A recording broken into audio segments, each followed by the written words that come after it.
Welcome to another edition of Around with Randall, your weekly podcast on making your nonprofit more effective for your community. And here is your host, the CEO and founder of Hallett Philanthropy, Randall Hallett. As Mr. Rogers would say, it's a beautiful day in the neighborhood. Right back here on this edition of Around with Randall. I'm not a huge NFL, National Football League, draft follower or expert by any stretch. But I do find it interesting when they talk about drafting, particularly quarterbacks, because they're the highest profile position, probably have the most influence on the game because their hands on the ball every play. And what drives success when it comes to quarterback play? And one of my favorites, Louis Riddick, who works for ESPN, former player, former executive, talks about quite eloquently the idea of culture making such a big difference in quarterback success. And as we move towards the draft, depending on when you listen to this, and that context, I want to spend today talking about the importance of culture and how it affects production. Does culture affect it in such a way that if we don't deal with it, it actually can deeply affect outcome? And I'll throw the spoiler out right now. The answer is yes. All this is about trying to figure out that culture, by at least my loose definition, is really about the work that gets done and how it gets done in the environment it gets done when there's not an organizational chart here. We're talking about this idea of how we work together, what the environment is when we do so, and that it's about shared behaviors, shared norms, the decisions that we reach, but maybe more importantly, how we reach them over time, not in a snapshot, but over time. And that what I really want to do is, in the end, as we try to, in each edition of Around with Randall, talk about tactical outcomes, about how do we maybe add some things into our culture, some tactics that can help you. Maybe you have one person who is a problem. Maybe you don't feel like the culture's great and you're not the leader, but you love the mission and you're trying to figure out how to fit in. Maybe you're new and you're trying to figure out where culture fits into your career development or why it's important. All these things are going to be discussed today as 5 tactical things that might be put into very easy kind of operational leadership-driven aspects, opportunities to develop a stronger culture, more positive one. Start at the top, work our way down. Why is culture so important? So the first thing we have to do is talk about that it affects outcomes. That there are lots of studies out there that show that this culture idea has a dramatic effect on outcomes. If I go back to the NFL, and you may not be a big football fan, but you know that there's a quarterback, I'm sure, that what Louis Riddick, who I mentioned at the top of the show, and which I've come to believe is articulating is that you can take someone and put them really talented and put them in a bad culture, and that it deeply affects their ability to do their job, throw passes, drive the offense, hand the ball off, in clutch situations, be the go-to. Give you an example. This last year in the NFL, Sam Darnold, the starting quarterback of the Seattle Seahawks, was in his 7th, 8th, 9th year. It doesn't make a difference. But he started his career in an organization which has had some real culture issues, the New York Jets. And if you're a Jets fan, I'm not trying to disparage you. I hope they do better. The NFL's better when the Jets are better. But the fact of the matter is their culture hasn't been great. Sam Darnold was drafted into that culture and really struggled, and then eventually was released, went to a couple of other places, Carolina, most notably, and then finally recently the Minnesota Vikings, where he went into a culture that was a lot stronger, did very well, wasn't signed again, went to Seattle, and now won a Super Bowl. So here's the question. Was Sam Darnold a much better talented quarterback last year than he was 5 years ago. Certainly more experienced, but did his talent grow? The answer is no. The culture changed. He found a place where his skills could be paired with others to generate success. He deserves the credit mentally, emotionally, to some degree physically, for sticking in there, for finding the right place. This is no different than where we are in our organizations, even though we may not have 80,000 people for 3 hours each Sunday watching us in the fall.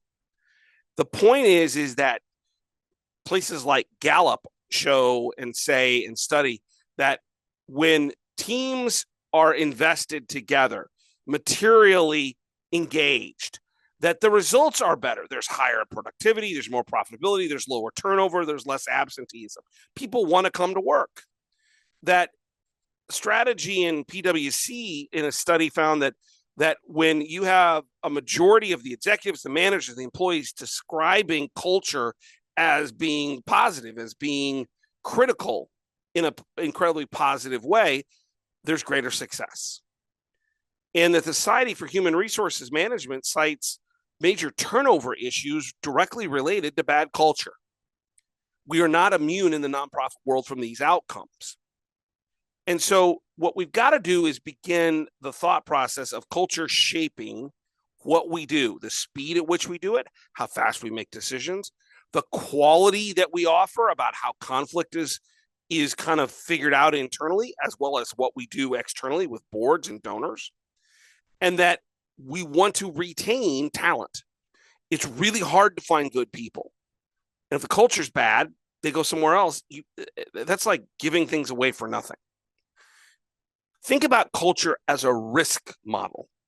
That good culture, when done correctly, reduces the risk of losing good people, of doing bad things, of having a sense of recalcitrantness, having people be recalcitrant in the offense for just coming and taking a paycheck but not believing. That this idea of risk actually gets down to how we might think of as harmful behaviors.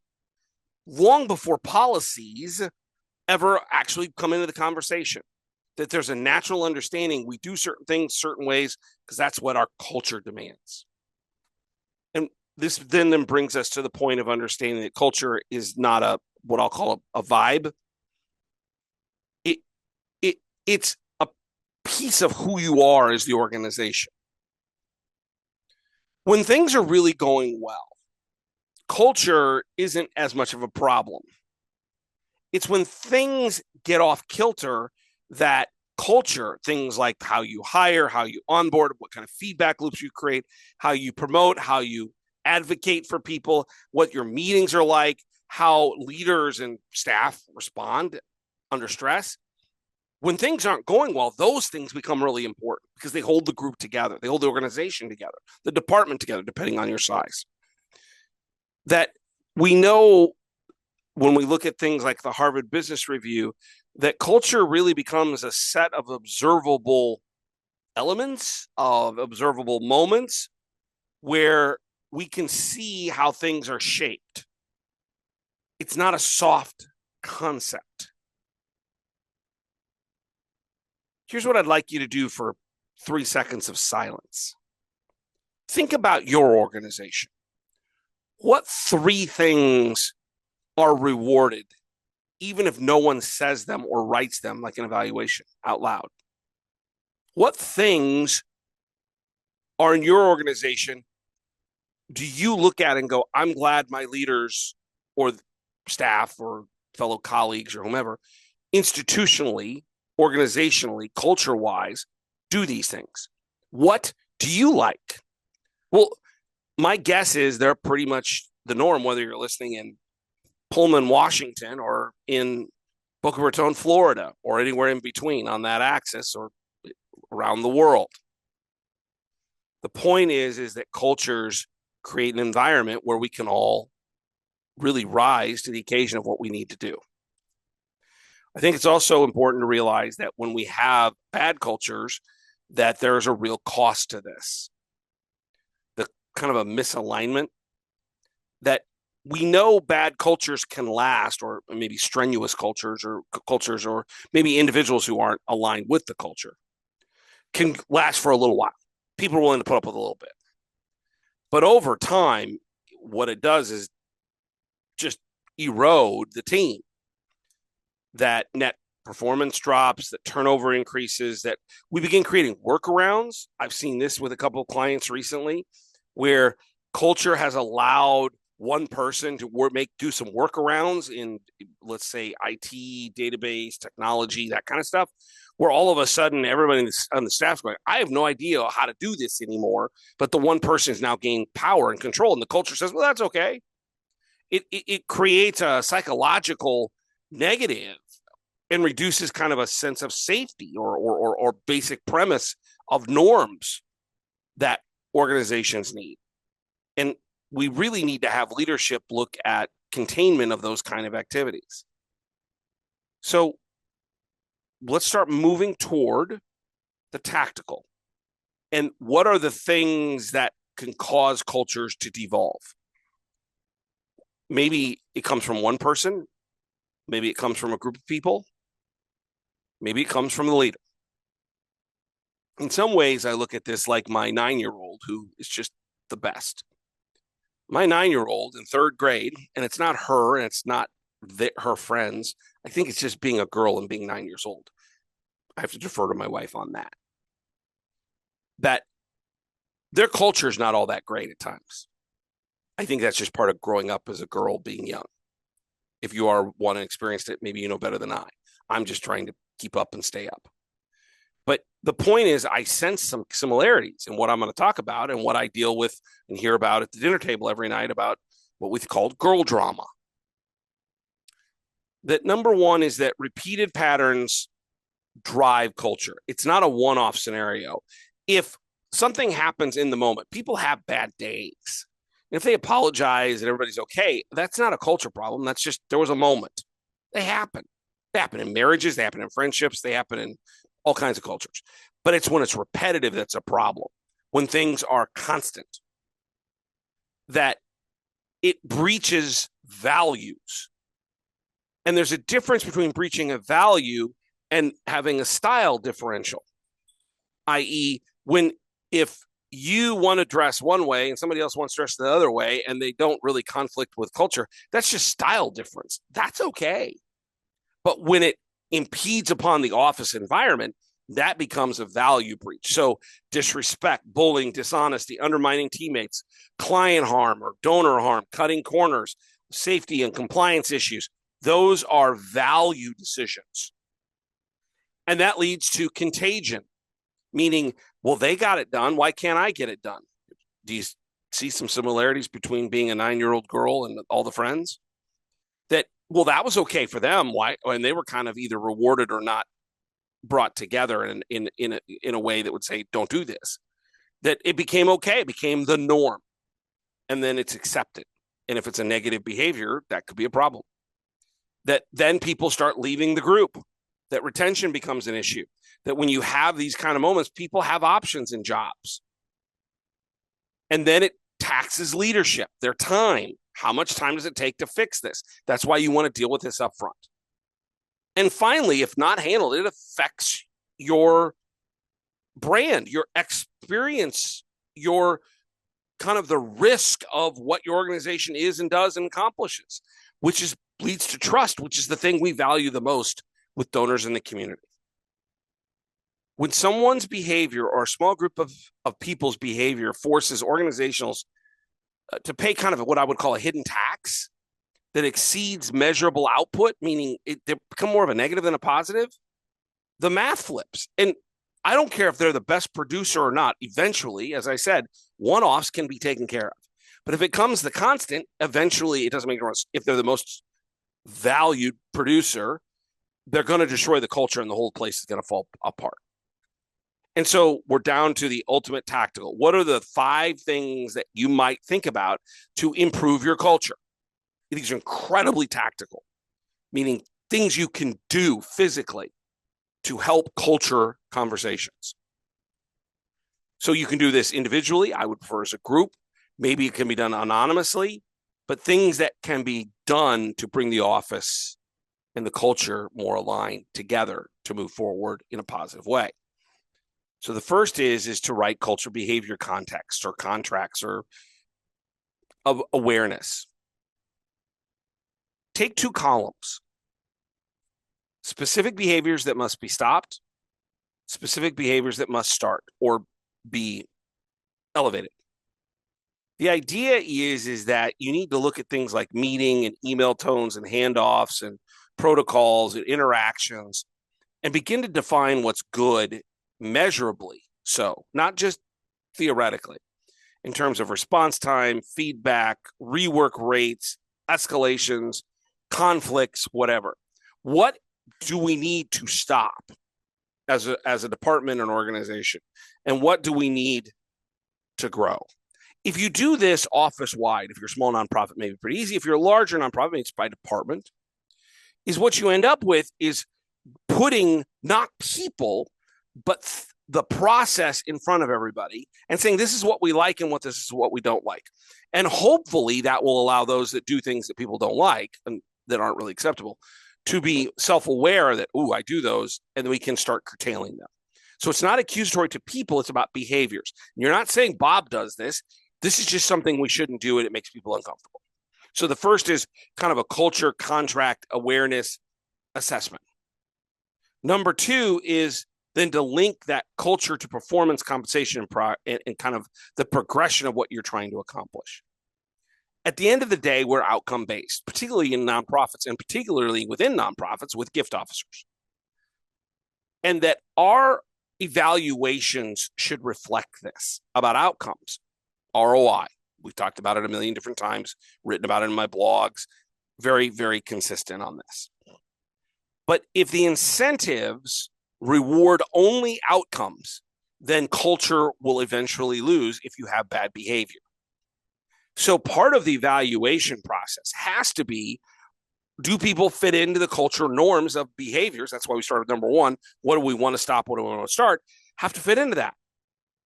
And then leadership has to say, in the private environment of an evaluation, with a constructive, positive perspective, hopefully done, that these behaviors, even though your performance is great, are affecting the team. And we'd like to kind of bring those back in and then still allow you to succeed.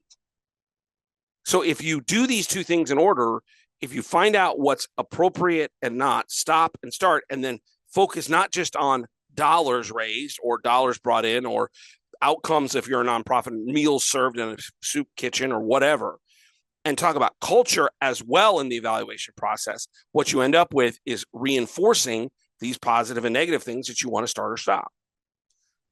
Third is don't wait just till the evaluation. You should do, if there's a culture issue with that employee or with a small team, regular interval checkups or checkpoints.